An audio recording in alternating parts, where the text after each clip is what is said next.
Would you think that a little-known model turned into a legendary actress who influenced a whole generation? In addition to being a sexual icon of Hollywood in the 1960s, Jane Fonda gained notoriety for her extreme political views. Behind the scenes, Jane had to deal with a family tragedy that left her feeling ashamed for the rest of her life. Continue reading to discover more about her intriguing life. On December 21, 1937, Jane Fonda was born in New York City. Being the daughter of movie icon Henry Fonda, she has a strong artistic heritage. Although her father was a representation of vintage film, Jane made a daring, controversial, and profoundly revolutionary decision. She established herself as a model early on, as seen by the frequent appearance of her face on the covers of high-profile magazines. In the 1960s, Jane Fonda's acting career took off. Barbarella, 1968, a sensuously laden science fiction picture directed by her French lover Roger Vadim, was her first significant turning point. She became a worldwide sex icon as a result of the portrayal. However, Jane's physical attractiveness wasn't enough. Her performance in Clute 1971 earned her her first Oscar a few years later, and she went on to solidify her career with Coming Home 1978, which earned her a second Academy Award. In 1971, Jane Fonda met Tom Hayden during a gathering of anti-war campaigners in Los Angeles. She had already started to transition from the stereotype of a conventional movie star to the realm of social and political action at that point. The author of the Port Huron Statement and a seasoned left-wing activist, Tom was a major figure in the struggle against America's war of aggression against Vietnam. From their first encounter, Jane felt that Tom had a keen mind, a genuineness and principles that she had never encountered in a guy. Their love blossomed from a profound alignment of mind and conduct rather than a just romantic relationship as they started conversing and cooperating. Their joint objective was to inform the American public about the reality of the Vietnam War.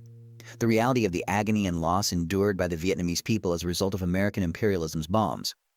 3 days after concluding her divorce from Roger Vadim, Jane married Tom Hayden in a modest ceremony at their Laurel Canyon home in 1973. Due to a relationship that had only just started but was characterized by dedication and common values, Jane was already 3 months pregnant at that point. In an attempt to shield their son from the political and artistic stigmas his parents held, they gave him the name Troy O'Donovan Garrity. The couple's 1974 travel to Vietnam and the creation of the documentary Introduction to the Enemy were two of their most important turning points. Jane, Tom, and his team documented the suffering, tenacity, and daily lives of Vietnamese people during the conflict in this uncut film. Families split apart by American bombs, fatherless children, and barren landscapes. These pictures stood as a clear and uncompromising critique of the U.S. government without being sanitized by propaganda. In one scenario, a local resident was killed when a landmine detonated close to the filming location. It was not cut. It remained in the movie as indisputable evidence that war is a terrible annihilation of human life rather than a political ploy. If you also oppose this pointless war, leave one. When the Vietnam War reached a turning point in 1972, Jane Fonda took a risk that no other Hollywood star was willing to take. She arrived in Hanoi. She traveled in open opposition to the aggressive measures her government was pursuing, not as a movie star, but as an American citizen. During the tour, Jane saw firsthand the terrible effects of American bombardment, including hospitals and schools that were devastated and the innumerable people and children who were hurt and lost. In order to condemn what she saw as an unfair and immoral war, she took these pictures, had direct conversations with Vietnamese citizens, and organized news conferences in Hanoi. But everything changed when a picture of her perched atop a North Vietnamese anti-aircraft gun was made public. Despite the fact that the image contained no offensive content, the American media took advantage of it and misrepresented it.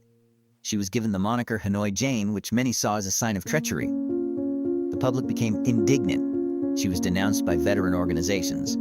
Calls to boycott all of her films were made, and protests started. Some states even suggested outlawing any Jane Fonda starring films. The criticism was more than just words. She was directly threatened with harm. She was publicly insulted by a man who spat in her face during a book signing. Her everyday existence became filled with angry stares at theaters and airports, anonymous mail, and late-night phone calls. Years later, Jane acknowledged that she occasionally needed security and even worried about her little son's safety. Rumors that she had betrayed American prisoners of war in Vietnam were widely believed, despite the fact that they were entirely untrue. Jane Fonda made it clear time and again that she had never accused or mistreated a soldier. She claims that she didn't condemn American troops, only the policy of the U.S. government. The criticism never really went away, even though she later came clean and said that sitting on the anti-aircraft gun was the worst mistake she had ever made. For many conservatives, that image became a lifelong scar, but for others, it represented bravery. The fortitude to speak the truth in a time when silence and fear were the norm. The image of Jane Fonda sitting atop a North Vietnamese anti-aircraft gun was not the only thing that caused uproar.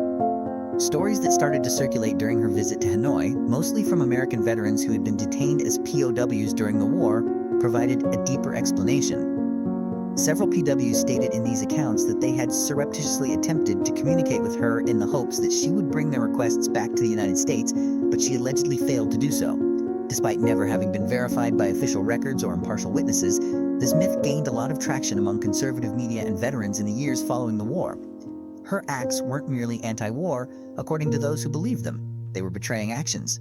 A betrayal of the nation, the troops, and the people who are being kept captive in hostile terrain. This story has been flatly contradicted by Jane Fonda herself on numerous occasions. She said that during her time in Vietnam, she never encountered or received any covert communications from American POWs. She also said that she would have done everything in her ability to assist rather than to expose anyone if such an incident had occurred. She believed that the whole narrative was made up as part of a smear operation to undermine the then-emerging anti-war movement and discredit her. Nevertheless, it was difficult to alter public opinion. The war's emotional scars took a while to heal. Furthermore, the sight of a beaming American celebrity atop the enemy's weapon was unacceptable to many who had served or lost loved ones. Whether real or not, the tale of Jane and the PWS became ingrained in the collective consciousness, a permanent emblem of treachery. Indeed, veteran organizations still objected to Jane Fonda's public appearances decades later. They yelled slogans, brandished placards, and even demanded that she be disqualified from all of her acting honors. She called the picture the worst mistake of her life and repeatedly apologized for it. However, an apology was never sufficient for those who survived and lost their lives during the conflict. Many people thought Jane Fonda's career would never recover after the enormous storm of public criticism that followed her trip to Hanoi. However, she made the decision to stay in the spotlight and not hide. Rather, she subtly turned each critique into motivation to live true to herself. As the 1980s rolled around, Jane Fonda did more than merely go back to making movies. She started a whole new chapter in her life and rose to prominence as a home fitness and healthy living icon. Nobody could have predicted that her 1982 debut fitness video, Jane Fonda Workout, would spark a 10-year global phenomenon. She worked out with millions of women in the United States. In her leotards, high socks, and vivacious personality, Jane Fonda became a symbol of joyful, self-loving living during a period when the country was still shattered by war. The social projects she and Tom Hayden had long supported were directly supported by a share of each tape's sales. This was not only a business endeavor, rather, it was a calculated step that supported the principles she had upheld since the 1970s and gave her a voice in society. She slowly made her artistic comeback to the cinema with parts that were full of nuance and individuality. Her status as a genuine artist with maturity and versatility in her craft was confirmed by films such as The Morning After 1986 on Golden Pond 1981 and The China Syndrome 1979. She began to distance herself from her spouse at the same time. In 1990, she and Tom Hayden called it quits on a chapter full of ideas but also personal strife. Jane Fonda returned to public life in the early 2000s as a symbol of women's rights, environmental activism, and climate justice rather than as the youthful protester of the 1970s. She started a lot of advocacy groups, joined many of them, and didn't think twice about getting detained during Friday's climate protests in Washington, D.C. As evidence that her voice has never been muted, Jane Fonda, who is in her 80s, continues to appear on television, participate in interviews, and star in the popular series Grace and Frankie. Although opinions on Jane Fonda's legacy are still divided, one thing is certain: she is a brave woman who has always supported the truth. From actor to activist, from a source of controversy to a symbol of strong, independent women who defied discrimination. In the end, her existence serves as a reminder. Everybody is entitled to change. And when you live authentically, time proves your identity the most. Paradoxes abound in Jane Fonda's life, but so does her sense of pride. After leaving Hollywood's limelight as a brilliant celebrity, she entered politics and became a target of threats, boycotts, and controversy. But she didn't waver in her convictions. Jane didn't live for public approval. She lived to confront authority, speak the truth, and support the voiceless. And she didn't fall in the end. She triumphed once more, stronger than ever, and her bravery, self-reliance, and kindness inspired a generation. Click the subscribe button right away if you think Jane Fonda's narrative reflects a whole period of change and turmoil rather than just a single moment in Hollywood history.